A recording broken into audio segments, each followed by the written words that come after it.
Does that not just get you going? I'm Will Brown, and over the next few weeks, I'm going to be showing you a few of the cars I have in my garage.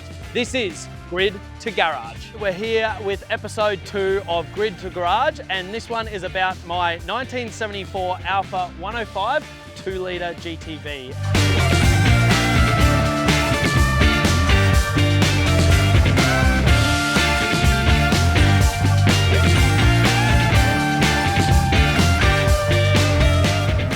One of the cars that means the most to me. Hope I never have to sell it, and the backstory of this one is really special. So my next door neighbour Phil Simi has built a couple of our cars that are here actually, and this was his car. And I used to go down there when I was probably 7 years old. I'd drive our ride-on lawnmower down there and head down and help him build the car. And to be honest, I wasn't helping him at all. I was probably annoying, but I used to love going down and working on it with him. So I remember we'd do little bits and pieces. Oh God, if it was just grinding out a little bit of rust, it didn't actually have too much in it.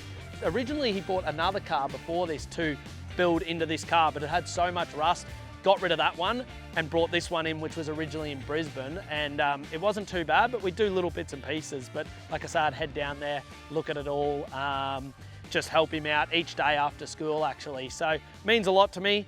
The backstory of it as well is not so much a car, but Phil, my next door neighbour that built this, actually helped me get into racing. So when we bought my first go-kart, Dad was extremely busy at work, and Phil would take me to the racetrack and help prepare my go-kart and help build it. So in about, I'm guessing it was probably now about 2016, Phil wanted to build another car, so decided he wanted to sell this one, and we actually bought it off him. And unfortunately, I just haven't had the time to get it out on the track. So I keep it running, we drive it up and down the street and keep it serviced. But like I say, it's a very cool car. From there, it was built into a Group NC race car when Phil built it. So it's raced historics. It's done events like Phillip Highland Historics.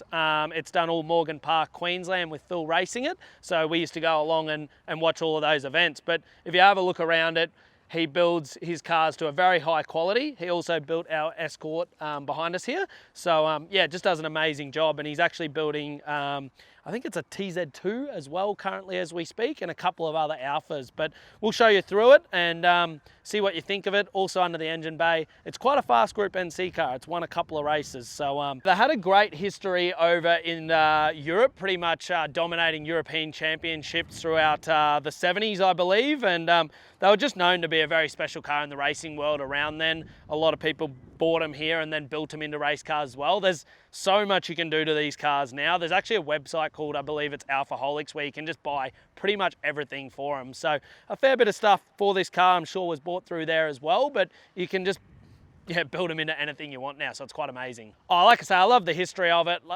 You know, for Phil to build it, me help him when I was a young kid and go down there and enjoy that side of it was probably what means most to me. And also, you know, Phil helping me get into go-karts, which ultimately ended up with me being where I am today, racing for Red Bull and all that stuff. Let's pop the hood and have a look, eh? Rightio, well, we'll show you under the engine bay. It's the original 2-litre motor that comes with them, but it's obviously been highly modified for the racing. It runs about 12-to-1 pistons now, where originally it would have been somewhere around the 8-to-1.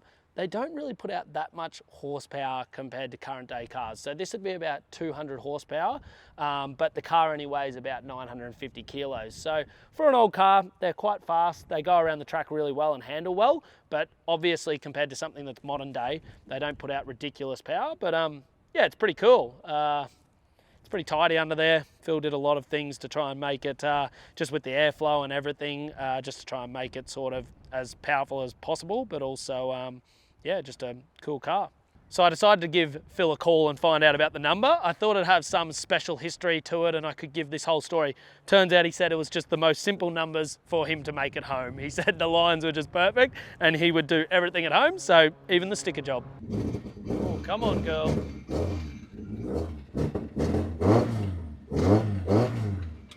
This thing has a bit more of a button clutch in it, a bit more like the supercar. They're just tougher to get off the line and all of that, just because it is a Group NC race car. So it's a bit different to all the other road cars we sort of have. Even the Escort, you know, it was a track car, but it doesn't have sort of a button clutch race setup in it, but this thing definitely does. You do have to keep this up in the revs to get it going.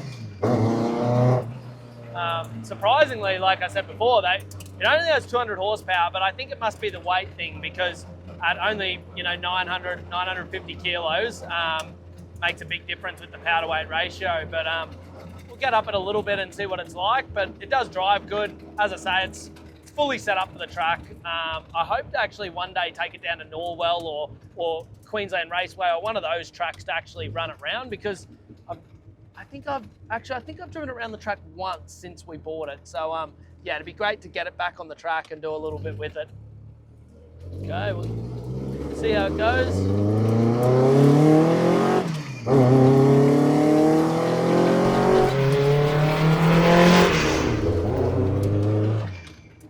Yeah, it's not one of those cars. It's not like the others where we're cruising down to the coffee shop in it. It's not built for that.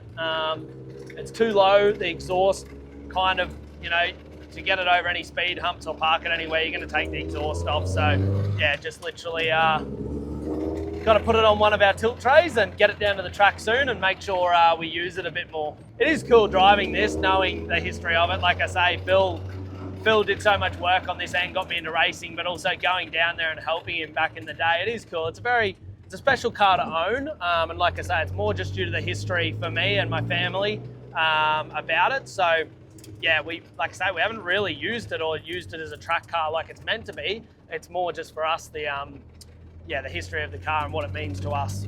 Righto, that's a wrap up of episode 2 of the history of my Alfa. Next up, we're going to show you my Skyline and Escort. That might just get you going.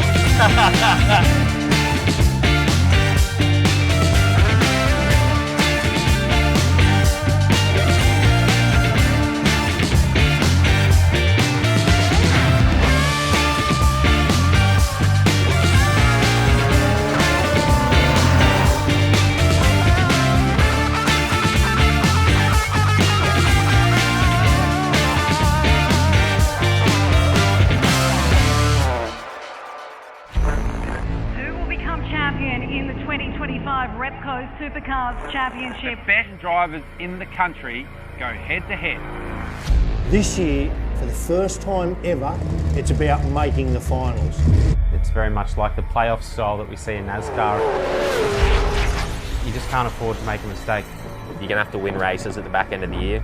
Come Adelaide, there's going to be 4 drivers fighting for a championship. Grand final weekend. How is this going to play out? It takes no prisoners, so it's going to be absolute war out there this weekend. It's going to be tears. Yeah, going well. Go, Daddy. Hey mate, good luck. Let's go get it. Right, this is your conditions. You talk about drama, you could not have scripted any better than this. We couldn't have hoped for 4 better finalists. May the best driver win. New supercar era begins. I've always been the underdog. A lot of people are doubting me and counting me out already. I'm turned up. I literally pulled the gear and I feel like the engine died. Oh my God! I'm coming. People should be worried. That's an aggressive pass. Come on. I hope you absolutely cream Fina. We can beat them pretty easily. What I'm doing. Tom Brady has won 7 Super Bowls. Michael Jordan, you don't speak about them because of their consistency over a season. You speak about them because they can perform when it comes time to perform. Then the ball goes Boston. Deep down inside, it kind of hurts a little bit when people say you haven't won one yet. There's no doubt going to be carnage. It will be controversial. You learn more from your losses than your wins. It's going to create some very cruel heartbreak. Me and Bronco are really good mates. We'll try and figure it out. Yeah, I don't know. I'm sure he's happy, but there's no greater feat in this sport that we wanted to achieve. Oh, I love you, mate. Oh, we're going to get it one day.